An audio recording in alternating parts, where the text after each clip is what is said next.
નમસ્કાર, આપ જોઈ રહ્યા છો સાવજ ન્યૂઝ। રક્તદાન એ દુનિયાનું સૌથી મોટું દાન છે।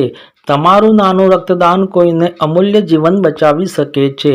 રક્તદાન તે મહાદાન। વીરાંજલિ રક્તદાન કેમ્પમાં 951 બોટલ રક્તદાન એકત્રિત થયું। વીર યોદ્ધા સ્વર્ગસ્થ મુકેશભાઈ શંકરભાઈ ચૌધરીના જન્મદિવસ નિમિત્તે બોડી ચેકઅપ તેમજ રક્તદાન કેમ્પ ઉચરપી મુકામે યોજાયો। વીર યોદ્ધા મુકેશભાઈ ચૌધરીના જન્મદિવસ નિમિત્તે રક્તદાન તે મહારક્તદાન સાથે વીરાંજલિ રક્તદાન કેમ્પમાં રક્તદાતાઓએ ઉત્સવભેર રક્તદાન કર્યું। એકતા વર્લ્ડ સેન્ટર મહેસાણા સૌજન્ય તેમજ સમસ્ત ઉચરપી ગામજનો દ્વારા રક્તદાન કેમ્પનું આયોજન કરવામાં આવ્યું। રક્તદાન કેમ્પમાં સવારથી જ ખૂબ મોટી સંખ્યામાં રક્તદાતાઓની લાંબી લાઈનો લાગી।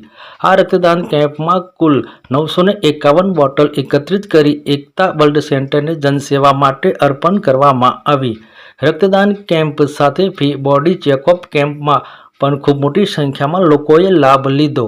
પૂર્વ ગૃહમંત્રી વિપુલભાઈ ચૌધરી, પૂર્વ ખેતી બેંક ચેરમેન ધીરણભાઈ ચૌધરી, ભામાસા અને દૂધસાગર ડેરીના પૂર્વ ડિરેક્ટર કનુભાઈ ચૌધરી, ઉદ્યોગપતિ પંકજભાઈ ચૌધરી, રિયા ગ્રુપ સામાજિક અગ્રણી દિલુભાઈ આંજણા, ચંદ્રેશભાઈ ચૌધરી સહિત રાજકીય સામાજિક આગેવાનશ્રીઓ ઉપસ્થિત રહ્યા। આ રક્તદાન કેમ્પ સાથે શ્રદ્ધાંજલિ અર્પણ કરીએ। સારા કાર્યોથી સુગંધ યાદ રહેશે, મીઠી વાણી હંમેશા યાદ રહેશે, તમારી યાદ હર હંમેશ અમારી સાથે રહેશે। પ્રભુ આપના દિવ્ય આત્માને શાંતિ આપે એ જ પ્રાર્થના રહેશે। અમારા સમાજના વીર યોદ્ધા મુકેશભાઈ ચૌધરી, એમનું ગુલામનું નામ દત્તુના અમે એમને યાદ કરતા હોઈએ છીએ।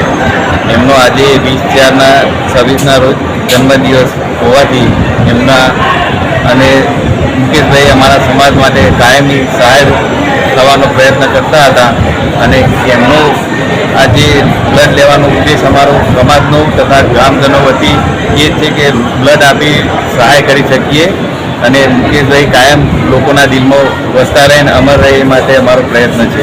આજે 1000 થી 1500નું રક્તદાન આજે એકઠું કરીશું। રક્તદાન કેમ્પના માધ્યમથી શું સંદેશ જનતા માટે લોકો માટે આપશો? મુકેશભાઈનું સાચું જીવન જે જીવવાની પદ્ધતિ હતી, લોકોને મદદ કરવાની ભાવના, એ બ્લડ આપી લોકો કાયમ એકબીજાને મદદરૂપ થાય એ મુકેશભાઈના વતી અમે સંદેશો આપીએ।